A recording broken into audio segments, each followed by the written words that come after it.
Assalamualaikum warahmatullahi wabarakatuh. Perkenalkan, nama saya Agil Novita dari kelas 1G Ekonomi Pembangunan, Fakultas Ekonomi, NPM 20030230. Pada kesempatan ini, saya ingin menyampaikan materi presentasi saya yang berjudul Lingkungan Perusahaan di Indonesia. Sebelum saya memulai presentasi ini, saya ingin mengucapkan terima kasih kepada dosen saya, yaitu Bapak Dr. Handus Jailani, MIKOM, yang telah memberi saya kesempatan untuk menampilkan presentasi ini. Baik, sekarang saya akan memulai materi presentasi saya. Lingkungan perusahaan di Indonesia. Lingkungan perusahaan yaitu suatu unit kegiatan yang melakukan aktivitas pengolahan faktor-faktor produksi untuk menyediakan barang dan jasa bagi masyarakat, mendistribusikan, serta melakukan upaya lain dengan tujuan memperoleh keuntungan dan memuaskan kebutuhan masyarakat. Dengan didirikannya perusahaan pasti memiliki tujuan. Tujuan juga memiliki hubungan sinergi dengan visi dan misi, sehingga perusahaan mampu membuat slogan yang menarik dan mudah diingat. Ada 3 pedoman dasar dalam merumuskan tujuan. Yang pertama, tujuan harus memiliki manfaat ekonomi dan sosial. Manfaat secara ekonomi dan sosial harus dapat dirasakan seluruh pihak. Pada bagian ini, pelaku usaha mampu memberikan nilai ekonomi bagi lembaganya, karyawannya, serta kemajuan usahanya, dan tetap memperhatikan nilai sosial yang dapat dibangun antar individu dalam perusahaan ataupun bagi masyarakat sekitar. Yang kedua, tujuan harus memiliki nilai implementasi terhadap strategi-strategi perusahaan. Tujuan ini harus sesuai dengan pengalaman strategi perusahaan dalam pencapaian target. Hal ini berarti adanya keselarasan dalam membuat tujuan dan melakukan strategi usaha. Dan yang ketiga, tujuan harus memberikan keuntungan bagi perusahaan. Bekerja tidak akan seimbang tanpa hasil yang setimpal. Bagi perusahaan yang bergerak pada suatu bidang, maka sudah sepantasnya menerima imbal untung yang sepadan. Hal ini juga harus disematkan dalam tujuan, sebagai landasan penting bahwa perusahaan pasti memiliki tujuan untuk meraup keuntungan. Lingkungan perusahaan dapat dibagi ke dalam 2 kelompok, yaitu lingkungan khusus dan lingkungan umum. Lingkungan khusus atau specific environment adalah suatu perusahaan yang terdiri dari para pemegang atau pemangku kepentingan di luar perusahaan, yang secara langsung dapat memengaruhi kemampuan organisasi untuk memperoleh sumber daya ekonomi. Sedangkan lingkungan umum atau general environment yaitu terdiri dari berbagai kekuatan yang akan memengaruhi perusahaan-perusahaan secara umum. Bukan hanya memengaruhi satu perusahaan saja, tetapi juga memengaruhi perusahaan-perusahaan lain untuk memperoleh sumber daya ekonomi. Dan ada juga efisiensi perusahaan. Efisiensi adalah penurunan biaya operasional sehari-hari. Perusahaan yang efisien akan lebih kompetitif dibandingkan perusahaan kompetitornya. Pasalnya, keberhasilan efisiensi ini akan berdampak pada meningkatnya kepercayaan klien, serta dapat menjadi pengalaman yang berharga pada tahun berikutnya. Ada 3 contoh efisiensi. Yang pertama, efisiensi dengan tolak ukur. Contohnya, buruh India dapat menyusun batu bata 500 sampai 800 bata dalam sehari per 7 jam. Sedangkan buruh Bangladesh dapat menghasilkan 600 bata dalam sehari per 7 jam. Yang kedua, ada efisiensi optimal. Efisiensi optimal adalah perbandingan terbaik antara pengorbanan yang dilakukan untuk mendapatkan suatu hasil yang diharapkan. Contoh efisiensi optimal. Ditinjau dari segi hasil, seorang manajer produksi dapat mencapai suatu output yang lebih tinggi dibandingkan masukan-masukan seperti uang, tenaga kerja, bahan, dan waktu yang dipakai. Sedangkan kalau ditinjau dari segi penghematan, dengan penggunaan peralatan yang modern, maka proses kerja jauh lebih cepat serta menghemat biaya dan waktu. Dan yang ketiga, ada efisiensi dengan titik impas. Efisiensi dengan titik impas sering digunakan pada bidang usaha, di mana titik impas atau break-even point adalah titik batas antara usaha yang efisien dan tidak efisien. Suatu usaha atau bisnis dapat dikatakan efisien jika titik impasnya diketahui dan bisnis tersebut menghasilkan lebih dari titik impas tersebut. Nilai dilihat dari segi pandang konsumen. Suatu produk akan memiliki nilai yang semakin tinggi dari sudut pandang konsumen. Apabila dengan harga yang sama, konsumen dapat memperoleh produk yang dimiliki kualitas dan fitur yang lebih baik. Dengan kata lain, nilai suatu produk akan bertambah apabila konsumen mengeluarkan uang yang sama tetapi mereka akan memperoleh manfaat produk yang lebih besar. Nilai dilihat dari sudut pandang perusahaan. Menurut Porter, nilai dilihat dari sudut pandang perusahaan adalah selisih antara kesediaan pembeli untuk membayar harga suatu produk dengan biaya yang dikeluarkan perusahaan untuk memproduksi barang atau jasa sampai menyediakan barang dan jasa tersebut di tempat pembeli membutuhkan.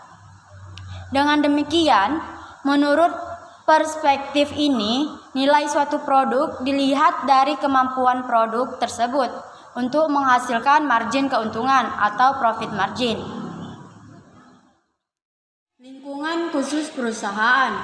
Menurut Robin dan Coulter, lingkungan khusus perusahaan memiliki pengaruh langsung terhadap keputusan yang akan diambil oleh manajemen perusahaan dan memberikan reaksi cepat terhadap keputusan yang diambil oleh manajemen perusahaan. Lingkungan khusus terdiri dari 1. Pemasok. Pemasok selain digunakan sebagai sebutan untuk perusahaan yang memasok bahan baku, pengertian pemasok mencakup pula lembaga-lembaga yang menyediakan pembiayaan maupun sumber daya manusia, pemegang saham, bank, perusahaan asuransi, dana pensiun, dan sebagainya. Adalah pemasok uang bagi perusahaan. Sedangkan perguruan tinggi, serikat pekerja, perusahaan jasa tenaga kerja merupakan pemasok sumber daya manusia bagi perusahaan.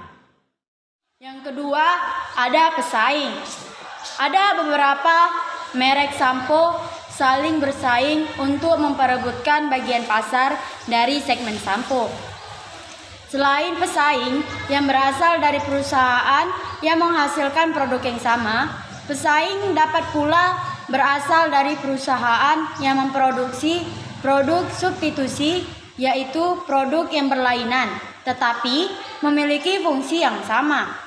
Misalnya, pada saat harga tiket pesawat Jakarta-Medan mengalami penurunan sehingga tidak berbeda jauh dengan harga tiket bus antar pulau, maka Hal tersebut telah mendorong konsumen untuk memilih alat transportasi pesawat.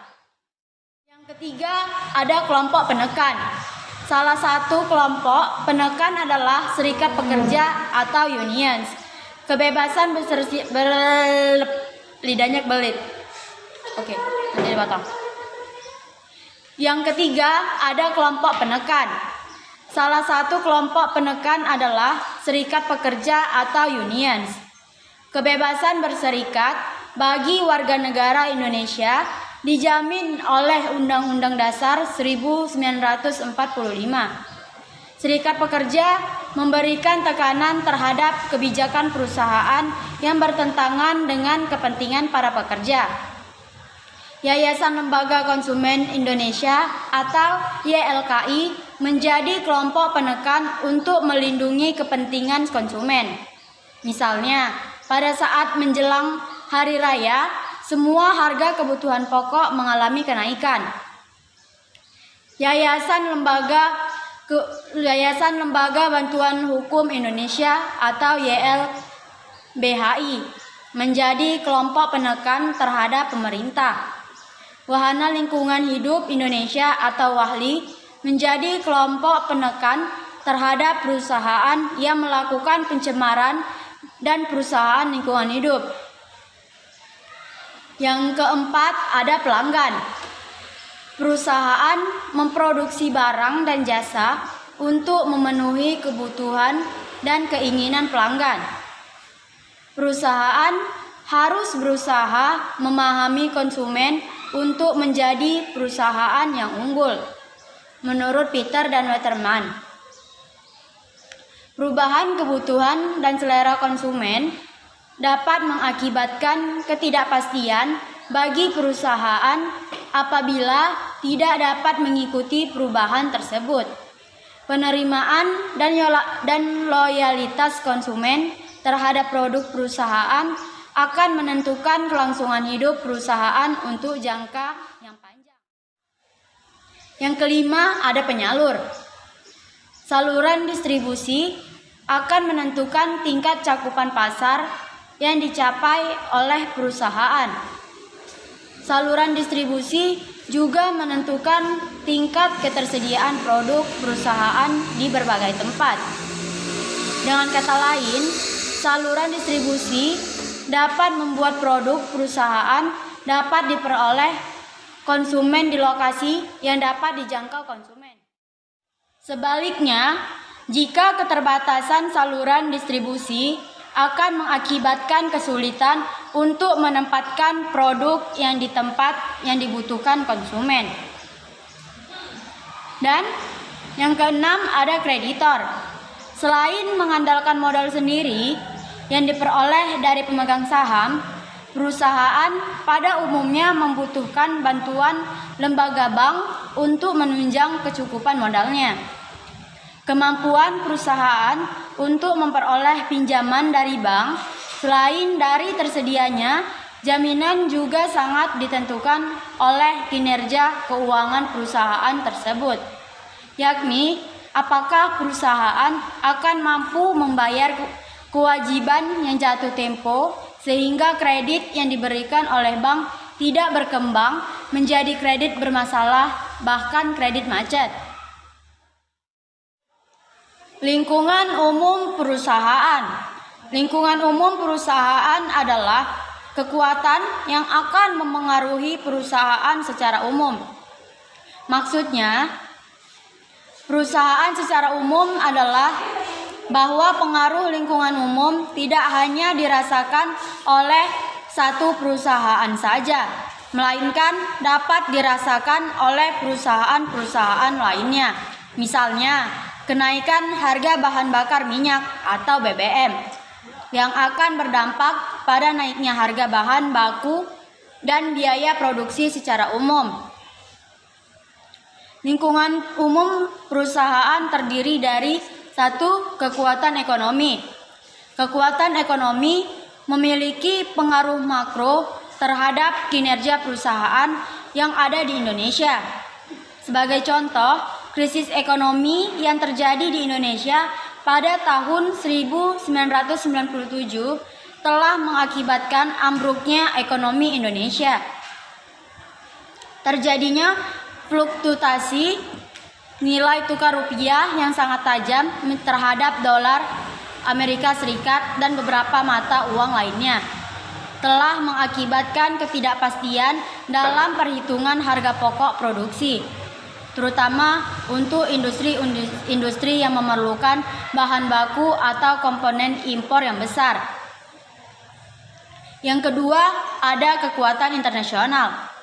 Sebagai sistem perekonomian terbuka, sistem ekonomi Indonesia sangat dipengaruhi oleh situasi ekonomi dan perdagangan internasional. Dengan demikian, maka gejolak ekonomi di suatu negara industri maju dapat memiliki dampak yang sangat cepat terhadap negara lainnya. Yang ketiga, ada kekuatan demografi dan budaya. Perubahan budaya dan dimensi-dimensi kependudukan seperti pendidikan, pekerjaan, ukuran keluarga, agama, gender, dan juga generasi telah mengakibatkan perubahan pada selera dan nilai konsumen. Perubahan-perubahan budaya dan demografi di Indonesia telah melahirkan berbagai peluang pasar baru. Tetapi perubahan budaya di sisi lain dapat menimbulkan ketidakpastian bagi perusahaan-perusahaan. Karena perubahan budaya dapat pula mengakibatkan terjadinya migrasi nilai berupa pergantian nilai-nilai lama dengan nilai-nilai baru yang telah tentu sejalan dengan arah pengembangan strategi perusahaan. Yang keempat, ada kekuatan politik. Pemerintah memengaruhi lingkungan bisnis secara umum melalui pemberlakuan undang-undang dan peraturan-peraturan. Berbagai undang-undang, peraturan, dan kebijakan yang dilakukan pemerintah akan berpengaruh terhadap perusahaan secara umum. Misalnya, kenaikan harga bahan bakar minyak dan berpengaruh terhadap industri.